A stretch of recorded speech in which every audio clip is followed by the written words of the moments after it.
Hi guys, this is Edu Elevate Network. If you're new to this channel, welcome. If you're an OG, yay! Thank you so much for your support to this channel. Well, based on the many requests on my inbox, and the requests were basically about me taking them through renewal of visas with physical presence waived. And these are requests from international teachers in the US. So if you're in the US on a J1 visa, this video is for you.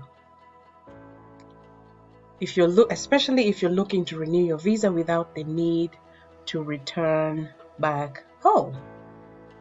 So tag along and let's do this together. So first of all, you need to have a valid DS 2019 and passport. And then you just search on Google, just a normal regular search, how to apply for DS 160 or application for DS 160. And you can be more specific. For example, for Kenya, you will say US Embassy, Nairobi. And then I'm going to click on the online non-immigrant visa application DS 160.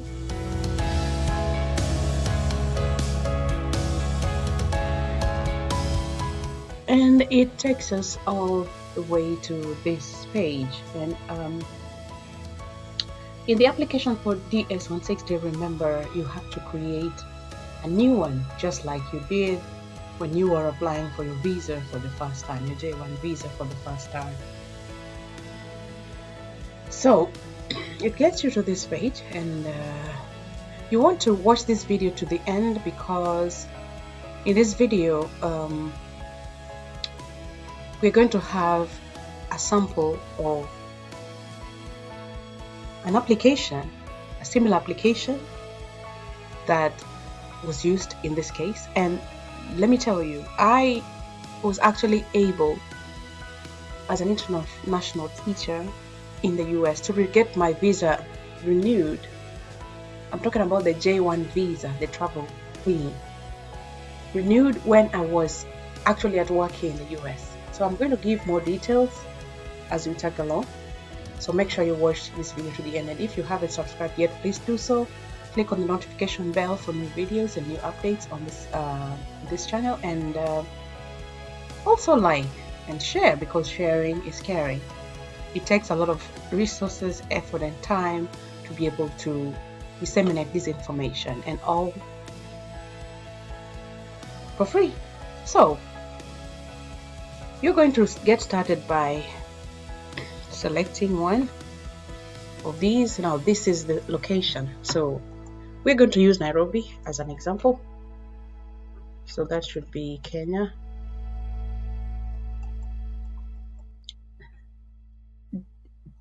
Different countries definitely have different embassies around the world, so you want to make sure you're choosing one that is favorable for you. There you go. And then you enter the code as shown. So it's an just a minute.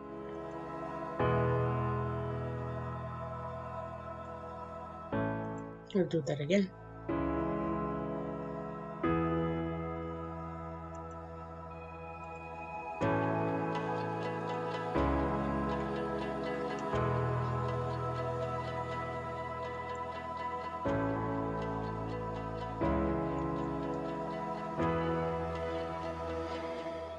And there are two ways of doing this. Well, you can retrieve an application if you can remember your application ID and answer to security question, or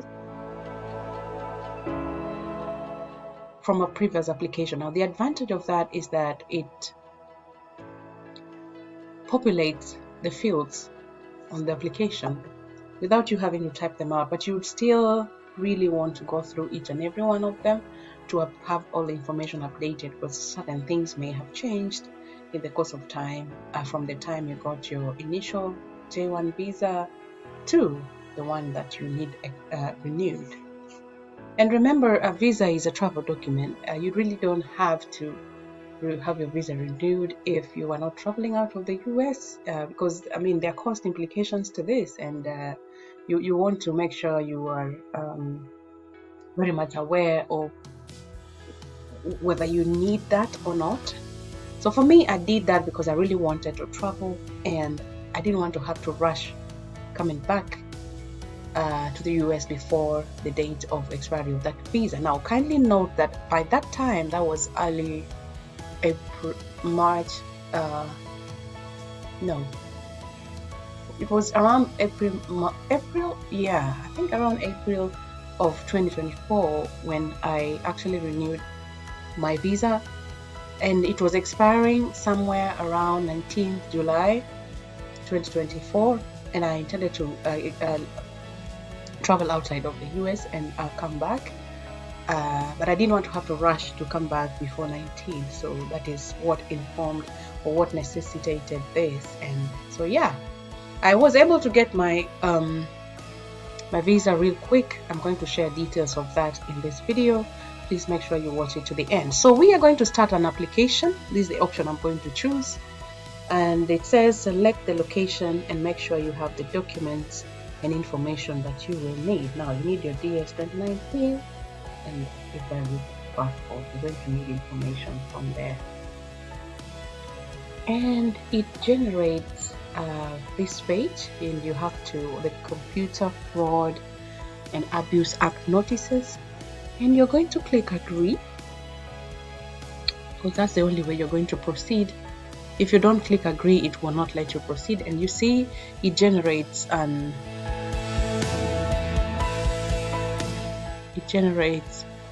application ID and the date that this is done as well.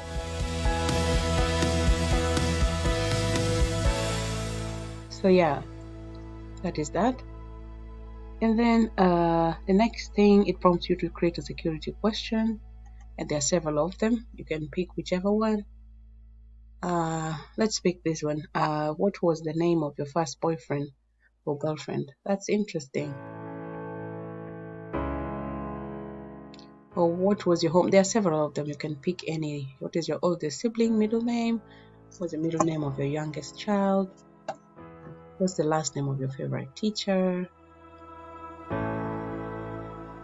So let's pick this one. And what was the name of your first boyfriend or girlfriend? So first boyfriend, John Doe.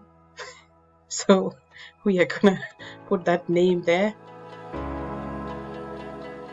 What was the name? So we're going to put the two names, and then continue. Click continue, and boom, it takes us to the page of filling out the personal information. And it's not that data on this page must match the information as it is written on your passport. You want to make sure the name that is here is similar to the one in your passport, and then it will also ask you for other information, the personal to travel companions, previous US travel, address and home phone, passport information, US contact, family, work, education, training, security, and background check. Okay, so let us try and fill this out as an example.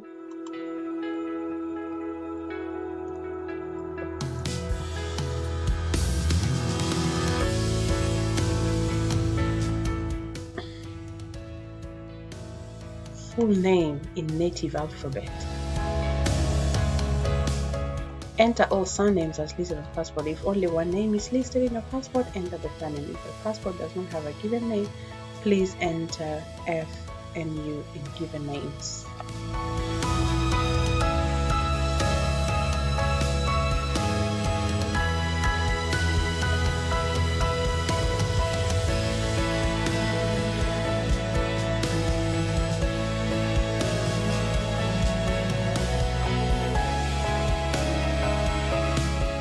This does not apply, the name is like that. And then, have you ever used other names? Like, so no, if that's the case. Do you have a telecall that represents your name? So no. Because if you do, the yes, and it will put another field for that.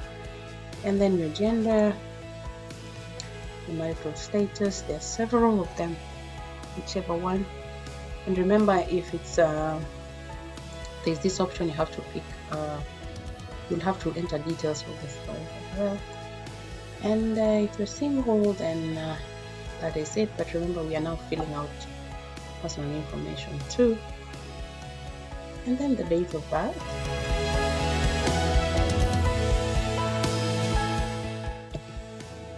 It's a 1990 baby.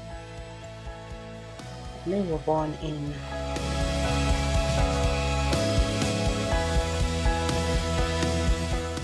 let's choose Nairobi.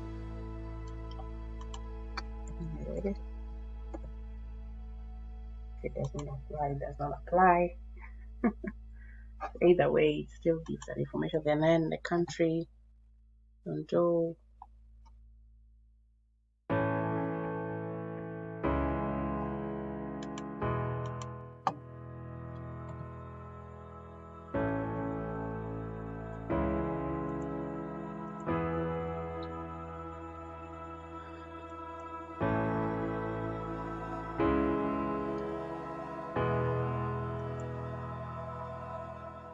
Region of origin, the country of origin.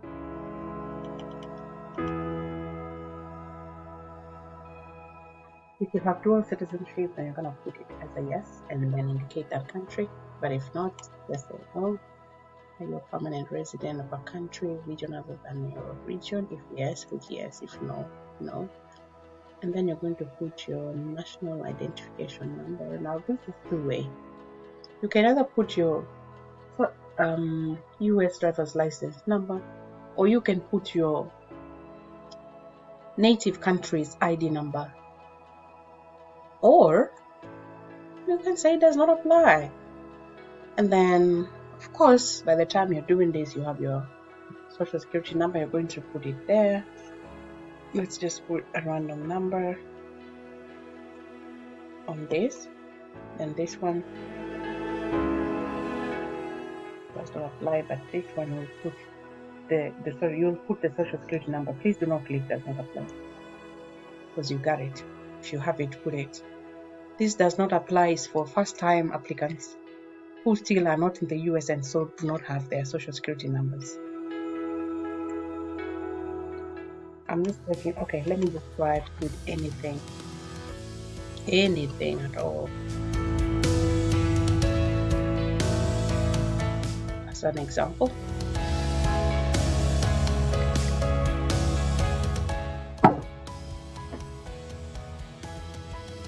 We are now inputting the travel information,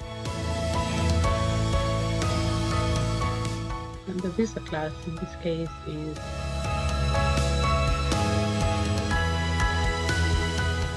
extended visitor, and it's extended visitor J1. If you're applying for your baby, your child, or your baby, your spouse, you're going to click on J2 and the J2 there, depending on which one. And remember, each one has to have their own ES160. So extended visitor, there's more, you add them. If there's none, you remove. Have you made specific travel plans? It's okay to say either yes or no. It really don't matter, okay? It really doesn't matter. Now, if you click yes, you're going to have to put that information there. Maybe you intend to come at whichever time, travel whichever time. Maybe your visa is expiring tomorrow, when you want to travel, you go to travel out of the country, out of the US for the December holidays, and then come back. maybe that would apply. So we're just putting it there as an example. These ones you can ignore. Then date of departure, of course, let's assume it's right around the 23rd or yeah, December. It really don't this it really don't matter. But if you don't, then you just say no. It's okay. It really don't matter whichever one. If you have made specific travel plans, please just say yes. If you have not, just say no. They still ask you for intended date of travel.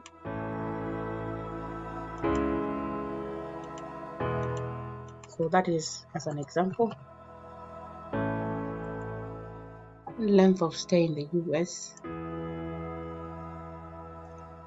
Sorry about that.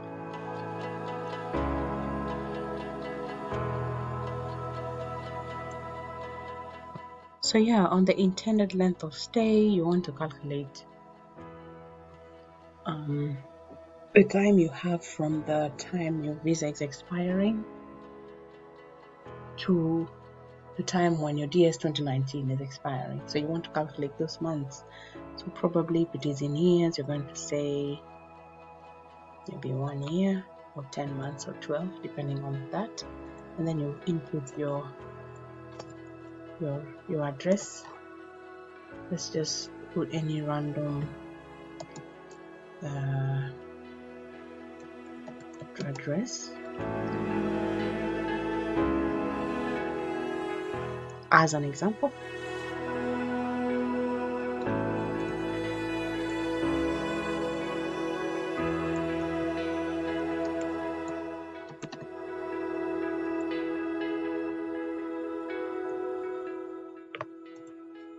Now, whichever one applies, then you want to put a zip code. If you're paying by self, if another person is paying, it don't really matter. Whichever one applies to you, just choose it. And then you go to your travel companion. Now, it has noticed that the zip code is not valid. Wow. Okay, we have to edit this so we can proceed, you know.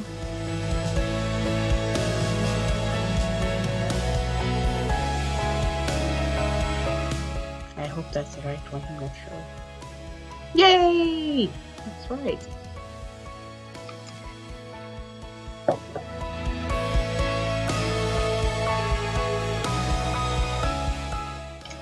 Instead of time, I'll just click no. This video is getting too long. But if you're trying with other persons, just click yes and put the details there. Have you ever been to the US? Definitely there's a yes.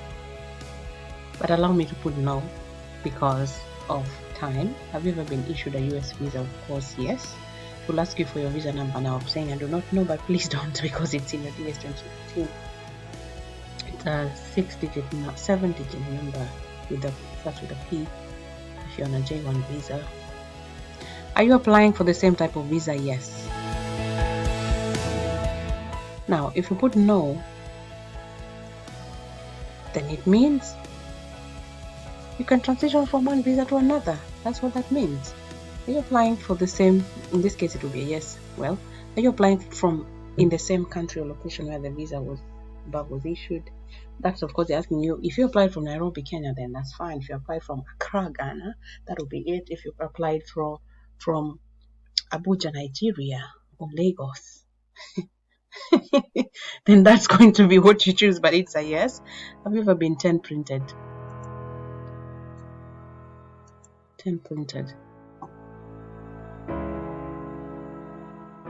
10 printed means that you have provided fingerprint for all your fingers as opposed to having provided only 2. Yes. Have you ever lost all these details? Just click whatever applies. Don't lie, because they're gonna catch up with you if you lie. Has your US visa ever been lost?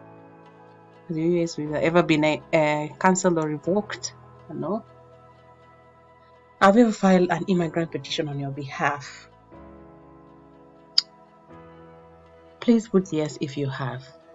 If you explain it, okay? Don't say no if you didn't. It will rub on you badly. If you have been refused your visa or been refused admission, if you have, just say the truth, okay? So it's a no there, and then next. I need to fill out something here. The date last visa was issued. Just put. I'm putting something. It's probably maybe 20 years ago. And one more thing, the visa number is an 8-digit. Sorry, it's an 8-digit number that is displayed in red on the lower right hand side of your visa. Sorry. This is it. It's on your visa. It's on the lower right hand side of your visa. And yeah, so that's it. So next. What was that address? I don't remember.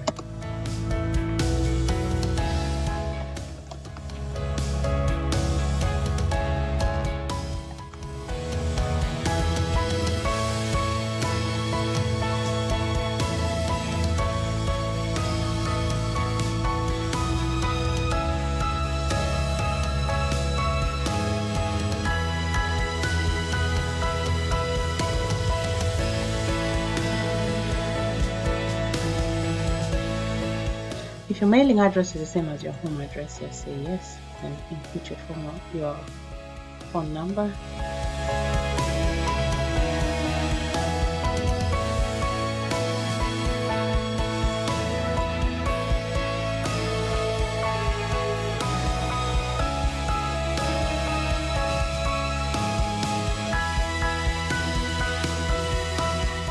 If you have those other details, that's fine, just put them there.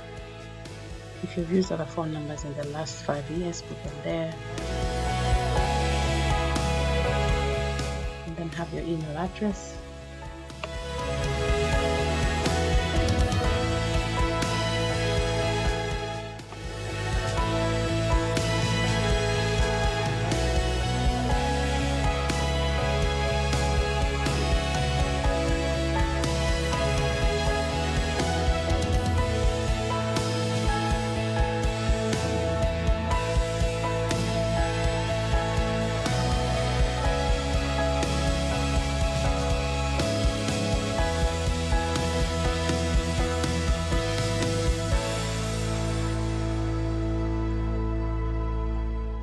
If you have more, you can add.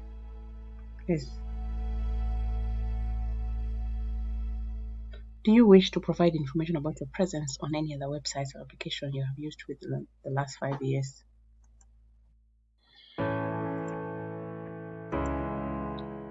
Oh, we're almost done.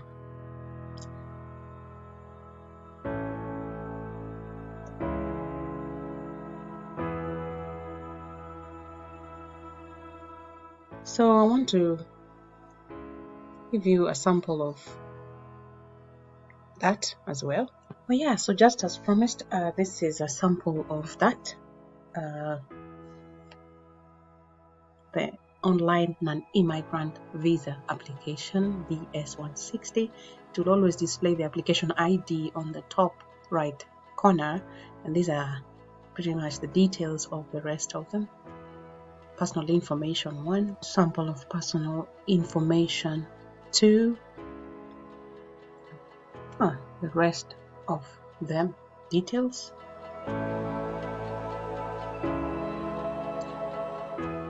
More details, that travel information. More samples of details. So when you're done and submit everything, it will generate that page, that one that you will use to send home. So the other important aspect of all this is in the courier service. Now, as you end your application, there is a part that asks you for, that you can prompt to get you to the courier part of this process. It's called the GDIT. United States DOS, non-immigrant visa courier in authorization certificate. Now, what this is just that it generates a barcode that helps you to get your visa to be sent from home country to the embassy without you having to incur that cost. So they take care of that cost, because that's actually part of what you pay for when you pay for your visa. Application documents, renewal documents to THL, of course not directly from the US but from home country. So we are going to take you through details of that as well. I'm sorry, I just had to mention this. See you in the next video. I hope that with this you are now ready to extend your J1 visa without the hassle of heading back home. That's right, because you can renew your visa right from where you are.